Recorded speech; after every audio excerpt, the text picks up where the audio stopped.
Welcome to Psyverge. When you stop being available, everything changes. The shift is subtle at first, like the slow pull of tides under a full moon. But make no mistake, it changes everything. Carl Jung, the father of analytical psychology, understood something that most of us still resist today. The human soul, when neglected, does not quietly fade. It rebels. You see, we spend our lives trying to be everything for everyone. We show up, we answer, we give. We stay available. In texts, in conversations, in roles we never chose but learned to carry. We become dependable at our own expense, all because we're afraid. Afraid of what happens if we say no. Afraid of being alone. Afraid of not being needed. But what Jung observed in his decades of work is that the psyche cannot thrive in a state of constant compromise.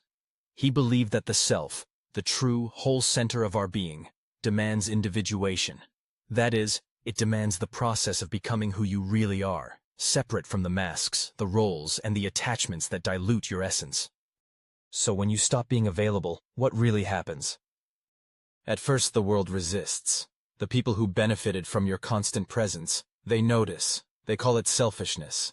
They call it arrogance. But Jung would say, this is the shadow speaking, not your shadow, theirs. The part of them that has relied on your subservience now feels threatened. Why? Because you've disrupted the balance of control. And this is the first lesson. Availability is not kindness when it comes from fear. It's just disguised compliance. Jung argued that the unconscious speaks through symptoms, patterns, and dreams. And one of the most dangerous patterns is compulsive availability. It's a sign of repression, a need to please, born from a childhood where love was conditional, where silence was punished, and presence was the only currency for approval. But there's a turning point in the journey of individuation, a moment where the self demands you reclaim your boundaries. And when you finally obey that call, everything changes. Not just how people treat you, but who even remains in your life. People fall away. Some ghost you. Others lash out. And that's because they were only connected to the version of you that was always available, always agreeable, always too exhausted to resist. But what they didn't see, and what perhaps you didn't see, is the rage growing beneath your surface. The part of you Jung called the shadow, that hidden self you've denied. The part filled with unacceptable truths, forbidden anger, inconvenient desires. The part that no one wanted, so you buried it. When you stop being available, the shadow emerges, and not as a monster, but as an advocate, a liberator. It says, no more. No more people-pleasing. No more overextending. No more dissolving yourself just to make others whole.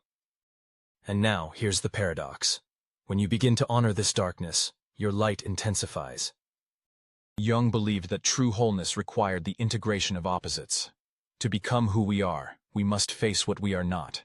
We must accept the ugly with the beautiful, the selfish with the selfless, the solitude with the companionship. And in doing so, we stop performing and start being. This is where things really begin to shift. Your energy changes, not in a mystical sense, but psychologically. You walk differently. You speak with more weight. You no longer entertain nonsense, and people can feel it.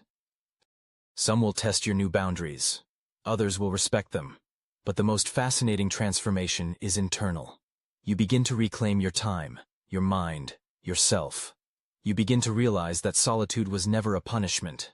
It was a portal, a return to the origin of who you were before the world told you who to be.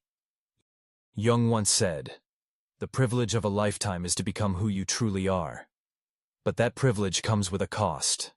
You must stop being available to everyone.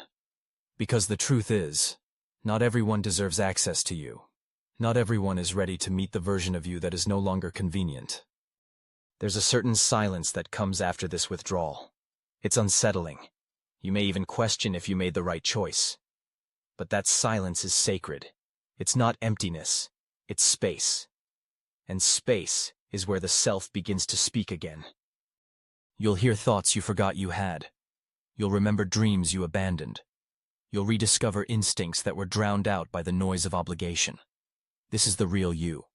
Unfiltered, undistracted, and finally, unavailable to the world's demands.